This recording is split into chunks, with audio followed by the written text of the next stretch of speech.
जब सत्ता में बैठे लोगों के पास समाज के सवालों का जवाब नहीं होता तो पहले तो वो क्या करते हैं बदनाम करने के लिए कि नहीं नहीं ये तो विपक्ष वालों का आंदोलन है।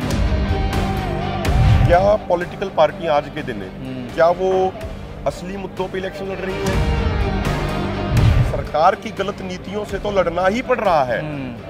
जो कुछ लोग डायरेक्टली इनडायरेक्टली इस आंदोलन के खिलाफ बयानबाजी करके जो सरकार को जो मजबूत करने का काम कर रहे हैं उनके खिलाफ भी लड़ना पड़ रहा है। कौन लोग ਤੁਹਾਡੇ नहीं मोर्चा लग इसी बात पे हुआ ना कि वो लोग जो राजनीति की बात करने लग गए थे उसी बात पे तो मोर्चा अलग हुआ। एक राजनीति में जाके ना सिर्फ किसान आंदोलन बल्कि पूरे किसान समाज के मुहिम को कमजोर भी किया और उसको धोखा भी दिया है।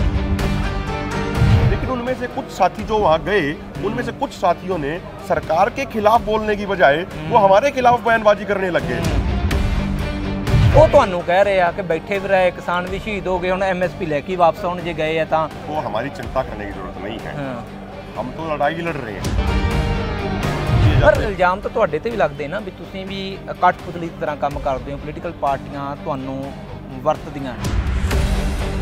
हम कह रहे हैं ये हमें किसी की भी कठपुतली कह लो, कुछ बात ये प्रूव तो नहीं कर पा रहे, अब तक नहीं प्रूव कर पाए। ਇਹ ਕਿਸਾਨੀ ਦੀ ਵਜ੍ਹਾ ਬਣੀ ਕਿ ਮਨੋਹਰ ਲਾਲ ਖੱਟਰ ਨੂੰ ਉਹਨਾਂ ਨੇ ਹਟਾ ਕੇ ਇੱਕ ਪੂਰਾ ਜਿਹੜਾ ਕਿਸਾਨਾਂ ਦਾ ਗੁੱਸਾ ਸੀ ਉਸ ਤੇ ਸੁੱਟਣ ਦੀ ਕੋਸ਼ਿਸ਼ ਕੀਤੀ। क्योंकि पॉलिसी तो वही है ना, सत्ता में तो वही लोग बैठे हैं, नीतियां तो उनकी वही हैं। अगर हमारी ये किसानों की मांगे नहीं मानी गई तो खाली एक मुख्यमंत्री की विदाई से काम नहीं चलेगा। फिर तो भारतीय जनता पार्टी की सरकार की विदाई होगी हरियाणा के अंदर जो सितंबर अक्टूबर में इलेक्शन होंगे। एक मंच तैयार है, एक मंच पे आने सारे आगू इस वेले। तो एक तो गैर राजनीतिक रहना पड़ेगा जो एक चिट्ठी वाला जो मसला है, और तीसरा भाई ना हम किसी राजनेता की स्टेज पे जाएंगे ना कोई राजनेता हमारी स्टेज पे आएगा। और ਤੁਹਾਡੇ ਦਾ ਪ੍ਰੋਟੈਸਟ ਦੇ ਵਿੱਚ ਰਾਜਨੀਤਿਕ ਬੰਦੇ ਗਏ ਇਸ ਪ੍ਰੋਟੈਸਟ ਦੇ ਵਿੱਚ कौन आया बताइए? तो कितने लोग आए हैं, कितनों की गिनती करा दो। ਕਿਸਾਨ ਮੁੜ ਸੰਘਰਸ਼ ਕਰ ਰਹੇ ਨੇ। ਇਸ ਦੀ ਵਜ੍ਹਾ ਹੈ ਕਿ ਕਿਸਾਨ ਕਹਿ ਰਹੇ ਨੇ ਕਿ ਕੁਝ ਅਜਿਹੇ ਕਾਨੂੰਨ ਨੇ ਜਿਨ੍ਹਾਂ ਦੇ ਨਾਲ ਕਿਸਾਨ ਨੂੰ ਨੁਕਸਾਨ ਹੋ ਸਕਦਾ ਤੇ ਹੁਣ ਮੁੜ ਸਾਈਲੋ ਦਾ ਮਾਮਲਾ ਭਖਿਆ ਹੈ। ਅਬੇ ਮਹਨੂ ਘਾਟ ਸਾਡੇ ਨਾਲ ਨੇ, ਹਰਿਆਣਾ ਦੇ ਜਾਟ ਨੇਤਾ ਨੇ ਔਰ ਮੌਜੂਦਾ ਅੰਦੋਲਨ ਦੇ ਵਿੱਚ ਵੱਡਾ ਚਿਹਰਾ ਨੇ। ਤਾਂ ਮਹਨੂ ਜੀ ਬਹੁਤ ਬਹੁਤ ਸਵਾਗਤ ਹੈ ਤੁਹਾਡਾ ਜੀ। बहुत बहुत शुक्रिया। बहुत ਇੱਕ ਵਾਰ ਫਿਰ ਤੁਸੀਂ ਮੋਦੀ ਸਾਹਿਬ ਨੇ ਨਾਰਾ ਦਿੱਤਾ ਕੇਂਦਰ ਨੇ ਅਬ ਕੀ ਬਾਰ 400 ਪਾਰ, ਕਿਸਾਨ ਕਹਿ ਰਹੇ ਨੇ ਅਬ ਕੀ ਬਾਰ 400 ਪਾਰ ਨਹੀਂ ਹੋਣ ਦਿੱਤਾ ਜਾਵੇਗਾ। ਮੁੱਦੇ ਬਹੁਤ ਵੱਡੇ ਤੁਸੀਂ ਲੈ ਕੇ ਆ ਰਹੇ ਹੋ, ਇੰਪੈਕਟ रहेगा? देखो अगर इम्पैक्ट ना होता तो 20 फरवरी को भारत सरकार इस आंदोलन के दबाव में गन्ने का रेट 25 रुपया प्रति क्विंटल पूरे देश में बढ़ाने की बात क्यों करती? अगर इम्पैक्ट ना होता तो 22 फरवरी को हरियाणा सरकार ने कहा कि भाई सोसाइटियों का जितना भी कर्जा है उसका ब्याज और पेनल्टी हम माफ कर देंगे। 60-70% तो वही होता है टोटल उसमें से। तीसरी बात 26 फरवरी को जो यूएई के अबू धाबी में WTO की बैठक हुई, वहां पे भारत समेत 47 देशों ने रेजोल्यूशन मूव किया कि भाई जो ये 10% जो खरीद हो रही है अभी WTO के अनुसार, जो एक टेम्परेरी क्लॉज बना रखा है, इस टेम्परेरी क्लॉज को परमानेंट करे WTO और 10% की लिमिट को भी चेंज करे, इसमें बदलाव करे। तो ये आंदोलन का ही दबाव था, इसीलिए सरकार को ये सब करना पड़ा। जहां तक बात रही भाजपा के नारे की 400 पार की, देखिए सीट टोटल 543 है, लेकिन हो सकता है वो तो 600 पार का भी नारा दे सकते हैं, तो उनका कोई उनकी बातों का कोई सर हाथ पैर नहीं होता। देखिए महत्वपूर्ण क्या है, क्या पॉलिटिकल पार्टी आज के दिन क्या वो असली मुद्दों पे इलेक्शन लड़ रही हैं या ये बार बार वही गैर जरूरी मुद्दे, जो मुद्दे देश को नुकसान करते हैं, समाज को नुकसान करते हैं, चाहे वो हिंदू मुस्लिम का हो, चाहे वो मंदिर मस्जिद का हो, ये उन चीजों को उभारने का प्रयास कर रहे हैं। लेकिन अब की बारी ये उन मुद्दों को उभारने में सफल नहीं हो पा रहे हैं और अब अलग अलग तरह के बयान दिए जाते हैं। ਪਰ ਇਲਜ਼ਾਮ ਤਾਂ ਤੁਹਾਡੇ ਤੇ ਵੀ ਲੱਗਦੇ ਨਾ ਵੀ ਤੁਸੀਂ ਵੀ ਕਠਪੁਤਲੀ ਦੀ ਤਰ੍ਹਾਂ ਕੰਮ ਕਰਦੇ ਹੋ, ਪੋਲੀਟੀਕਲ ਪਾਰਟੀਆਂ ਤੁਹਾਨੂੰ ਵਰਤਦੀਆਂ ਨੇ। ਇਸੇ ਕਰਕੇ ਜਦੋਂ ਵੇਵ ਚੱਲ ਰਹੀ ਹੈ ਪੂਰੇ ਤਰੀਕੇ ਨਾਲ, ਮੋਦੀ ਵੇਵ ਚੱਲ ਰਹੀ, ਉਹਦੇ ਵਿੱਚ ਤੁਹਾਨੂੰ ਵਰਤ ਕੇ ਨੁਕਸਾਨ BJP ਦਾ ਪਹੁੰਚਾਉਣਾ ਚਾਹੁੰਦੇ ਨੇ, ਪੋਲੀਟੀਕਲ तौर पे ਤੁਸੀਂ ਵਰਤੇ ਜਾ ਰਹੇ ਹੋ। मैं बताऊं आपको रमन भाई, जब सत्ता में बैठे लोगों के पास समाज के सवालों का जवाब नहीं होता तो पहले तो वो क्या करते हैं बदनाम करने के लिए कि नहीं नहीं ये तो विपक्ष वालों का आंदोलन है। चाहे उसमें पहले 2014 से पहले कांग्रेस की सरकार थी, वो भी यही करती थी। जब सवालों का जवाब नहीं होता था वो कहते थे ये विपक्ष का आंदोलन है, ये विपक्ष की कठपुतली है। तो अब ये भाजपा वाले ये कहते हैं, और जब उससे भी बात नहीं बनती तो फिर ये बदनाम करने के लिए खालिस्तानी कहते हैं, आतंकवादी कहते हैं, उग्रवादी कहते हैं। इस चलते आंदोलन के दौरान पहले तो ये क्या करते थे कि जो पंजाब के जो शांतिपूर्ण आंदोलनकारी हैं, पहले तो उन्हीं को कहते थे भाई ये खालिस्तानी है, उनको बदनाम करने के लिए। लेकिन अब की बार इस आंदोलन में ये हरियाणा वालों को भी कहने लगे। जो हमारे ऊपर भी जो पर्चे हैं जो खनौरी बॉर्डर के, उसमें लिखा हुआ है कि भाई ये खालिस्तानी नारे लगा रहे थे, इस तरीके की बातें करते हैं ये। तो लेकिन जब ये उससे भी बदनाम नहीं होता आंदोलन, फिर ये सीधी गोलियां चलाने लग जाते हैं, जो 21 फरवरी को जो हमने देखा। लेकिन हम ही कह रहे हैं ये हमें किसी की भी कठपुतली कह लो, कुछ बात ये प्रूव तो नहीं कर पा रहे, अब तक नहीं प्रूव कर पाए।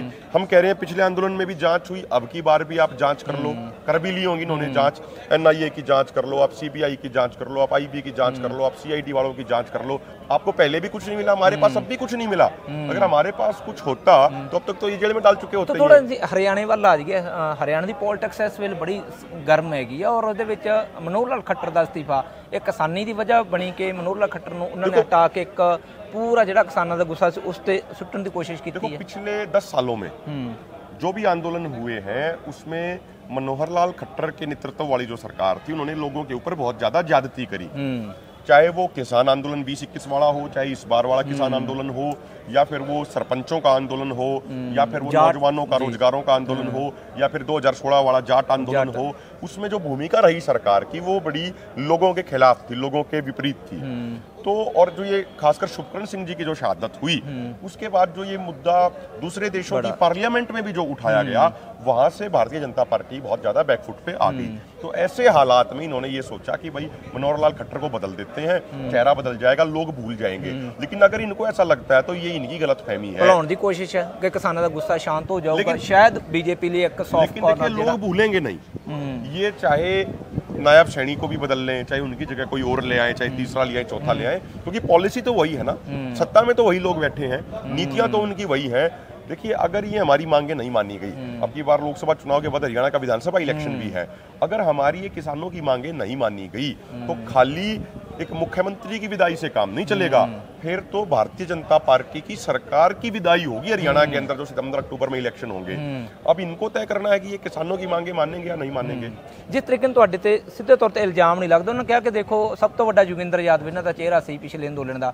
ਅੱਜ ਉਹ ਦੇਸ਼ ਬਚਾਓ ਯਾਤਰਾ ਜਿਹੜੀ ਨਿਆਂ ਯਾਤਰਾ ਰਾਹੁਲ ਗਾਂਧੀ ਕਿਤੇ ਉਹਨਾਂ ਦਾ ਮੁੱਖ ਜਿਹੜਾ ਹੈਗਾ ਉਹ ਰਣਨੀਤੀ ਕਰ ਰਿਹਾ, ਤਾਂ ਅਸੀਂ ਪਹਿਲਾਂ ਹੀ ਕਹਿੰਦੇ ਕਹਿ ਰਹੇ ਸੀ ਕਿ ਇਹਦੇ ਜਿਹੜੇ ਚਿਹਰੇ ਨੇ ਇਹ ਕਿਸੇ ਨਾ ਕਿਸੇ ਨੂੰ ਬੈਨੀਫਿਟ ਦੇ ਰਹੇ ਨੇ। ਉਹ ਸਿੱਧੇ ਤੌਰ ਤੇ ਦੋ ਤਿੰਨ ਚਿਹਰੇ ਜ਼ਿਕਰ ਕਰਦੇ ਨੇ, ਖਾਸ ਤੌਰ ਤੇ ਨੈਸ਼ਨਲ ਪੋਲਿਟਿਕਸ ਦੀ ਗੱਲ ਕਰ ਲਈਏ ਤਾਂ ਯੋਗਿੰਦਰ ਯਾਦਵ ਦੇ ਨੇੜੇ ਤੇੜੇ ਫਿਰ ਰਹਿੰਦੀ ਆ, ਉਹ ਤੁਹਾਡੇ ਤੇ ਇਲਜ਼ਾਮ ਵੀ ਲੱਗਦੇ। मैं रमन भाई आपसे एक बात पूछता हूँ, बड़ा चेहरा बड़ा आगू हम किसे मानते हैं?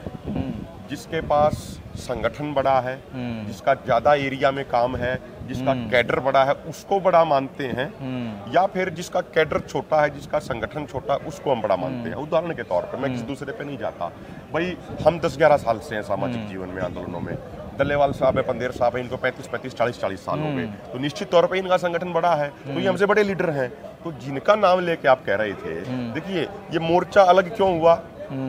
मोर्चा अलग इसी बात पे हुआ ना कि वो लोग जो राजनीति की बात करने लग गए थे, उसी बात पे तो मोर्चा अलग हुआ। तो कहीं ना कहीं जिस व्यक्ति का आपने नाम लिया, उन्होंने ये काम करके एक राजनीति में जाके ना सिर्फ किसान आंदोलन बल्कि पूरे किसान समाज के मुहिम को कमजोर भी किया और उसको धोखा भी दिया है, इसलिए हम उनसे अलग हो गए। इस बात से हम सहमत नहीं है। मैं आपको एक चीज और बताऊं रमन भाई, जब राहुल गांधी की पहले वाली यात्रा चल रही थी, जो अब तो कुछ न्याय यात्रा है, अब पहले भारत जोड़ो यात्रा थी, ठीक है, हमारे पास भी उन्होंने बाई नेम इनविटेशन भेजा कि भाई किसानों की मीटिंग करना चाह रहे हैं राहुल गांधी जब हरियाणा में होंगे, जो कुरुक्षेत्र के आसपास हुई थी, तो हम चाहते हैं आप और आपके फोरम के, आपके संगठन के लोग भी आए। गए थे, उन्होंने 2-3 बार गए थे, सुनिए 2-3 बार हमें भी बुलाया, हमारे फोरम को भी बुलाया, लेकिन हमने बड़े ही मान सम्मान के साथ उस समय भी कहा, अब भी कह रहे हैं कि देखिए हम गैर राजनीतिक हैं।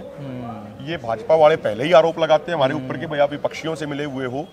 हम ऐसा कोई कार्य नहीं करेंगे जिससे उनको बयानबाजी करने का और भी ज्यादा मौका मिले। हमारा आंदोलन शुद्ध तौर पे गैर राजनीतिक है, चाहे कांग्रेस की सरकार, मान लीजिए 2024 के बाद ये कांग्रेस इंडिया गठबंधन वालों की सरकार आ जाती है तो इनके खिलाफ के आंदोलन नहीं लड़ेंगे, इनके खिलाफ भी आंदोलन होंगे। 2014 से पहले के भी मुकदमे हमारे ऊपर हैं। तो हमने बड़े ही मान सम्मान के साथ कि भैया आपने इस लायक समझा कि आप किसानी मुद्दों पे हमसे चर्चा करना चाहते हैं, उसके लिए धन्यवाद, लेकिन हम आपसे क्षमा चाहते हैं कि हम आपसे मीटिंग में नहीं आ सकते और मीटिंग में नहीं गए। ਇਸ ਵੇਲੇ ਚਰਚਾ ਚੱਲ ਰਹੀ ਹੈ ਕਿਸਾਨਾਂ ਦੇ ਵਿੱਚ, ਖਾਸ ਤੌਰ ਤੇ ਉਹਨਾਂ ਦੀ ਚਰਚਾ ਲਈ ਸ਼ਿਵ ਕੁਮਾਰ ਕੱਕਾ ਔਰ ਤੁਹਾਡੀ ਭੂਮਿਕਾ ਨੂੰ ਲੈ ਕੇ ਸਵਾਲ ਚੱਲ ਰਿਹਾ ਕਿ ਤੁਸੀਂ ਆਰਐਸਐਸ ਦੇ ਯੂਥ ਦੇ ਕਿਸੇ ਬਹੁਤ ਉੱਚੇ ਅਹੁਦੇ ਤੇ ਬੈਠੇ ਹੋ, ਤੁਹਾਡਾ ਕੰਮ ਵੋਟ ਪੋਲਰਾਈਜ਼ ਤੇ ਤੁਹਾਡੀ ਡਿਊਟੀ ਲੱਗੀ। ਇਸੇ ਤਰੀਕੇ ਸ਼ਿਵ ਕੁਮਾਰ ਕੱਕਾ ਦੀ ਡਿਊਟੀ ਲੱਗੀ ਕਿ ਵੋਟ ਪੋਲਰਾਈਜ਼ ਕਰੋ ਤਾਂ ਜੋ ਯੂਪੀ ਦੇ ਵਿੱਚ, ਆਂਧਰਾ ਦੇ ਵਿੱਚ, ਰਾਜਸਥਾਨ ਦੇ ਵਿੱਚ ਬੀਜੇਪੀ ਨੂੰ ਫਾਇਦਾ ਮਿਲੇ, ਵੋਟ ਪੋਲਰਾਈਜ਼ ਹੋਵੇ, ਤੁਹਾਡੇ ਜ਼ਰੀਏ ਹੋਵੇ ਕਿ ਦੇਖੋ ਕੱਲਾ ਪੰਜਾਬ ਦਾ ਕਿਸਾਨ ਸਾਡੇ ਖਿਲਾਫ ਆ, ਦੂਜੇ ਕਿਸਾਨ ਸਾਡੇ ਨਾਲ ਸੰਤੁਸ਼ਟ ਹੈਗੇ, ਦੂਜੇ ਕਿਸਾਨ ਬੀਜੇਪੀ ਦੀ ਨੀਤੀਆਂ ਨੂੰ पसंद करते हैं। देखो मैं आपसे एक बात कह रहा हूँ कि लोगों की जुबान के आगे खुला मैदान है, वो कुछ भी कह सकते हैं जो वो कहना चाहे, बिना सिर हाथ पैर की बात कह सकते हैं, लेकिन सवाल ये है कि कोई किसी बात को साबित कर पाता है या नहीं कर पाता है। हम अपनी बात बता सकते हैं आपको। देखिए इस आंदोलन में 3 पर्चे हमारे ऊपर हैं, आर्म्स एक्ट का पर्चा लगा हुआ है। अभी हरियाणा में इनकी लाख कोशिशों के बावजूद सरकार ने इतना दमन किया, जमीन कुर्की के नोटिस दिए, खाते सील करने के नोटिस दिए, उसके बावजूद हिसार में माजरा प्याऊ पे बड़ी सभा हुई जिसमें हजारों किसानों ने भाग लिया, हजारों किसान शामिल हुए। अम्बाड़ा में हुई, राजस्थान में हुई, राजस्थान को 27 तारीख को हनुमानगढ़ डिस्ट्रिक्ट में हुई, अभी 31 तारीख को अम्बाड़ा की मोड़ा मंडी में हुई, कल 3 अप्रैल को कर्नाटका के मैसूर में शुभकरण सिंह की बहुत बड़ी श्रद्धांजलि सभा हो रही है जहां पे साउथ इंडिया के हजारों किसान पहुंचेंगे। सवाल क्या है, देखिए मैं आपको एक बात कहता हूं, इस आंदोलन के दौरान सबसे दुखद बात यह है सरकार की गलत नीतियों से तो लड़ना ही पड़ रहा है। जो कुछ लोग डायरेक्टली इनडायरेक्टली इस आंदोलन के खिलाफ बयानबाजी करके जो सरकार को जो मजबूत करने का काम कर रहे हैं उनके खिलाफ भी लड़ना पड़ रहा है। कौन लोग ਤੁਹਾਡੇ नहीं? देखो मैं एक ਤੁਹਾਡੇ ही साथी रहे ना पुराने समय ਦੇ ਵਿੱਚ। मैं आपको एक बात कहता हूँ भाई, 14 तारीख को 14 मार्च को बहुत सारी प्रेस ने पूछा, 14 मार्च की पंचायत को लेकर 13 मार्च को जो प्रेस कॉन्फ्रेंस हो रही थी शंभू बॉर्डर पे, उसमें पूछा कि भाई आपके कुछ साथी जा रहे हैं, दिल्ली के लिए जा रहे हैं आपके कुछ साथी, और आपको जाने नहीं दिया गया, आपके ऊपर गोलियां चलाई गई, आपके ऊपर जहरीली गैसों के गोले छोड़े गए, आपके ऊपर पर्चे दर्ज किए गए, आपके सोशल मीडिया अकाउंट बंद किए गए। मेरा आज भी ट्विटर अकाउंट बंद है, कई दिन फेसबुक अकाउंट बंद रहा, तो उनको जाने दिया जा रहा। आप क्या कहना चाहोगे? हमने उस समय एक बात कही कि भाई वो भी हमारे भाई हैं, वो आपके कैमरों में दर्ज है वो बात, वो भी हमारे भाई हैं। अगर वो जाते हैं और हमारी 12 की बात, एक कंप्लीट रमन भाई मैं कंप्लीट कर लूं, हमारी 12 की 12 मांगों को वो पूरा करा लाएंगे तो हमें इससे ज्यादा और खुशी की बात हमारे लिए हो नहीं सकती। लेकिन उनमें से कुछ साथी जो वहां गए, उनमें से कुछ साथियों ने सरकार के खिलाफ बोलने की बजाय वो हमारे खिलाफ बयानबाजी करने लग गए। और एक चीज और, जो आपने बीजेपी आरएसएस की बात कही, मैं एक बात पूछता हूं, जो लोग जिनके राष्ट्रीय अध्यक्ष, हम बोलना नहीं चाहते किसी के खिलाफ, मैंने बोला भी नहीं, लेकिन जब वो बार बार टिप्पणी करते हैं तो बोलना जरूरी हो जाता है। लोग हमारे भी साथी पूछते हैं, उत्तर प्रदेश के अंदर जो बीजेपी की संकल्प यात्रा चल रही थी, तो उस संकल्प यात्रा के दौरान कुछ संगठनों के राष्ट्रीय अध्यक्ष वो बीजेपी की स्टेज पे जाते हैं और संकल्प लेते हैं, वहां पे शपथ लेते हैं और कहते हैं आएंगी तो बीजेपी ही। कुछ लोग पहलवानों के चलते आंदोलन में कहते हैं कि ब्रजभूषण शरण जी का भी सम्मान रखना जरूरी है, इसलिए कोई बीच का रास्ता निकाल लो जब बहन बेटियों की इज्जत का सवाल है। कुछ लोग जो 14 मार्च को बयानबाजी कर रहे थे इस आंदोलन के खिलाफ, हमने तो उससे पहले कोई बयानबाजी नहीं की, लेकिन अब हम उनसे ये पूछना चाह रहे हैं कि भाई 2007 में जब आपकी बंगाल में सरकार थी, उस समय सिंगूर में, नंदीग्राम में जो किसान प्रोटेस्ट कर रहे थे कॉर्पोरेट के खिलाफ, उनको गोलियां मारी गई, 14 किसानों की हत्या करी गई, उन्हीं लोगों की सरकार थी जो आज हमें कह रहे हैं कि ये सरकारी दलाल बैठे हैं ये। तो मेरा ये एक प्रार्थना है, हम अपनी फोकस, हम अपनी एनर्जी, हम अपना समय सरकार की गलत नीतियों के खिलाफ लड़ने में लगाना चाहते हैं, चाहे वो सरकार भाजपा की हो, चाहे वो सरकार कांग्रेस की हो। लड़ाई हुण विचारधारक हो चुके दोनों पक्ष तो, ਤੁਹਾਡਾ ਮੰਨਣਾ ਕਿ ਉਹ ਵਿਚਾਰ ਤੇ ਤੁਹਾਡਾ ਵਿਚਾਰ ਹੁਣ ਵਿਚਾਰ ਟਕਰਾ है इस ਵੇਲੇ। रमन भाई देखो, कोई हमारी निजी लड़ाई नहीं है, मैं कह रहा हूँ। दूसरा जो किसान संगठन है, जो एसकेएम वाले, उनके साथ भी कोई निजी लड़ाई नहीं है, बीजेपी वालों के खिलाफ भी कोई निजी लड़ाई नहीं है, कांग्रेस वालों के खिलाफ भी कोई निजी लड़ाई नहीं है, आम आदमी पार्टी वालों के खिलाफ भी कोई निजी लड़ाई नहीं है। ये लड़ाई वैचारिक लड़ाई है। उदाहरण के तौर पे कुछ किसान संगठनों के नेता ये कहते हैं, जब एक आरबीआई की एक सीनियर अधिकारी ने ये कहा कि भाई किसानों पे टैक्स लगाने पे विचार किया जा रहा है, आपकी बार आपको ध्यान होगा, तो कुछ किसान संगठनों के नेता कहते हैं ये तो हमारा बचपन का सपना था कि किसानों पे टैक्स लगे, किसानों पे टैक्स लगना चाहिए। जो ऐसी बातें कह रहे हैं, जो ये कह रहे हैं कि जमींदारों का टैक्स कर्जा माफ नहीं होना चाहिए, अरे भाई, ऐसी विचारधारा के साथ हम बैठ कैसे सकते हैं? ये सवाल छोटे किसान या बड़े किसान का नहीं है। हरियाणा में अभी एक रिपोर्ट आई, एक एग्रीकल्चर जो यूनिवर्सिटी है, हिसार एग्रीकल्चर यूनिवर्सिटी है, वहाँ के एक जो डॉक्टर हैं, डॉक्टर विनय महिला, उन्होंने एक रिपोर्ट दी। उन्होंने कहा कि भाई जो हरियाणा के एवरेज जो किसान है, उसका जो साल का जो खर्चा है जो उसका, वो हो रहा है 3,79,000 रुपया उसकी खेती पे और उसके पशुपालन पे। ये खर्चा है एक साल का 3,79,000। उसकी जो आमदनी हो रही है सारे खर्चे निकाल के, वो हो रही है 2,48,000 रुपया। उसको 1,31,000 रुपया घाटा हो रहा है, वो अलग बात है। उसके बाद HAU हिसार एग्रीकल्चर यूनिवर्सिटी ने बाकायदा एक नोटिस निकाल दिया कि कोई भी प्रोफेसर, कोई भी डॉक्टर अपनी ऐसी कोई रिसर्च नहीं छापेगा बिना HOD की परमिशन के। हमारा ये कहना है कि भाई सवाल ये छोटे किसान बड़े किसान का नहीं है, सवाल खेती के मॉडल का है। जब खेती के मॉडल में समस्या है तो जो 2 एकड़ का किसान है उसको थोड़ा कम नुकसान होगा, 5 एकड़ के किसान को उससे 2.5 गुना ज्यादा नुकसान होगा, क्योंकि खर्चा ज्यादा है, आमदनी कम है। तो जो जितनी ज्यादा खेती करेगा उसको नुकसान उतना ही ज्यादा होगा। इसलिए लड़ाई वैचारिक है, पर्सनल लड़ाई नहीं है किसी के साथ। पर ਅਸੀਂ ਉਸੇ ਦਿੱਲੀ ਤੇ ਆ ਜਾਈਏ, 14 ਤਰੀਕ ਤੇ ਆ ਜਾਈਏ, ਤੁਹਾਨੂੰ ਇਜਾਜ਼ਤ ਨਹੀਂ ਮਿਲੀ ਹੈਗੀ। ਉੱਥੇ ਆ ਕੇ ਪ੍ਰੋਗਰਾਮ ਵੀ ਕਰਕੇ ਆਏ, ਬਹੁਤ ਵੱਡਾ ਇਕੱਠ ਵੀ ਹੋਇਆ, ਇਜਾਜ਼ਤ ਵੀ ਮਿਲੀ, ਤਾਂ ਤੁਸੀਂ ਉਸ ਤਰੀਕੇ ਨਾਲ ਇਜਾਜ਼ਤ ਲੈ ਸਕਦੇ ਸੀਗੇ। ਤੁਹਾਨੂੰ ਤੁਹਾਡੇ ਤੇ ਅਥਰੂ ਗੈਸ ਦੇ ਗੋਲੇ ਕਿਉਂ ਚਲਾਏ ਗਏ? कितने फर्क है? देखो, हम इजाजत लेने की जहाँ तक बात है, 6 फरवरी को दोनों मोर्चों ने हमारी जो ड्यूटी लगाई थी, 6 फरवरी को हमने लेटर बाकायदा भेजा था। पुलिस कमिश्नर को भी गया था, प्रधानमंत्री जी के पास भी गया था, एग्रीकल्चर मिनिस्टर के पास भी गया था कि भाई हम शांतिपूर्ण तरीके से अपना आंदोलन करने के लिए आना चाह रहे हैं, दिल्ली में जंतर मंतर पे हमें जगह दी जाए। लेकिन उन्होंने वो हमारा रिजेक्ट कर दिया। अब उन साथियों को क्यों दी है, कैसे दी है, किन कारणों से दी है, उसका जवाब तो वही दे पाएंगे। हमें नहीं दी, हमारे ऊपर सिर्फ ਤੁਹਾਨੂੰ ਇਸ ਦੇ ਪਿੱਛੇ ਕਾਰਨ ਲੱਗਦਾ कोई? देखो, हमारे ऊपर सिर्फ आंसू गैस के नहीं, जहरीली गैसों के गोले छोड़े गए। ठीक है, मैं खुद 8-10 दिन, आज भी अभी सुबह भी डॉक्टरों से दवाई लेके आए हैं। चेस्ट इन्फेक्शन जो जहरीली गैसों से हुआ, उसके बाद से साइनोसाइटिस दोबारा बहुत ज़्यादा प्रॉब्लम कर रहा है। और सिर्फ मेरे को नहीं, तमाम किसानों को, तमाम किसान नेताओं को प्रॉब्लम कर रहा है। गोलियां चलाई गई, पैलेट गनों का इस्तेमाल किया गया। तो जहाँ तक कारण की बात है, देखो कारण की बात ये तो सरकार बता सकती है या फिर वो लोग बता सकते हैं जिनको परमिशन मिली। हम तो ये सोच रहे थे भाई चलो अगर वो चले गए, या तो 12 मांग पूरी करा के आते, या फिर कोई कठोर फैसला, कोई मजबूत फैसला लेते हैं वहाँ बैठने के बाद। अब उन्होंने क्यों ਉਹ ਤੁਹਾਨੂੰ ਕਹਿ ਰਹੇ ਆ ਕਿ ਬੈਠੇ ਵੀ ਰਹੇ, ਕਿਸਾਨ ਵੀ ਸ਼ਹੀਦ ਹੋ ਗਏ, ਹੁਣ MSP ਲੈ ਕੇ ਵਾਪਸ ਆਉਣ ਜੇ ਗਏ ਆ ਤਾਂ ਹੁਣ ਘੱਟੋ ਘੱਟ ਕਿਸਾਨਾਂ ਦਾ ਕਰਜ਼ਾ ਕਰਾ ਕੇ ਵਾਪਸ ਮੁੜਨ। ਉਹ ਤੁਹਾਡੇ ਕਿਤੇ ਨਾ ਕਿਤੇ ਇਹ ਲੜਾਈ ਚੱਲ ਰਹੀ ਹੈ ਕਿ ਸਵਾਲ ਉੱਠ ਰਹੇ, ਆਮ ਲੋਕਾਂ ਦੇ ਵੀ ਸਵਾਲ ਉੱਠ ਰਹੇ ਆ। उनको हमारी चिंता करने की जरूरत नहीं है, हम तो लड़ाई लड़ रहे हैं। 13 फरवरी से बैठे हैं, अभी आगे भी श्रद्धांजलि सभा होगी, बड़े बड़े हरियाणा में भी कार्यक्रम होंगे, उत्तर प्रदेश में भी अगले 10 दिन में बड़ा श्रद्धांजलि समारोह होगा। 3 यात्राएं वहाँ पे चली, 2 यात्राओं का समापन हो चुका, तीसरी यात्रा अगले 10 दिनों में समापन होगी, बड़ा वो होगा। तो वो तो दूसरे वाले हैं, वो हमारी कॉपी चेक करने की कोशिश ना करें, हम तो लड़ ही रहे हैं। देखो एक बात और बताऊं रमन भाई, 23 फसलों का टारगेट लेके हम चले हैं। 23 फसलों पे MSP का कानून होना चाहिए। पहले सरकार 5 फसलों पे आई, फिर सरकार ने कहा, जो उनके अधिकारी कुछ बात करने के लिए आए, उन्होंने कहा बोला जी 4 फसलें और जोड़ लो, 9 फसलों पे बात बन जाएगी। उन्होंने कहा 5 फसलें, पहले अरहर, उड़द, मसूर, मक्का, नरमा, उसके बाद 4 और फसलें जो अधिकारी लेके आए, बाजरा, सरसों, सूरजमुखी, तोरिया, बोला जी 9 पे बात कर देंगे। कोई 5 साल की खरीदने की शर्त नहीं रहेगी, अनलिमिटेड समय के लिए खरीदेंगे, अनलिमिटेड क्वांटिटी खरीदेंगे। कोई डाइवर्सिफिकेशन की शर्त नहीं रहेगी कि भाई जो गेहूं धान को छोड़ेगा उसी की खरीदेंगे, हम सबकी खरीदेंगे।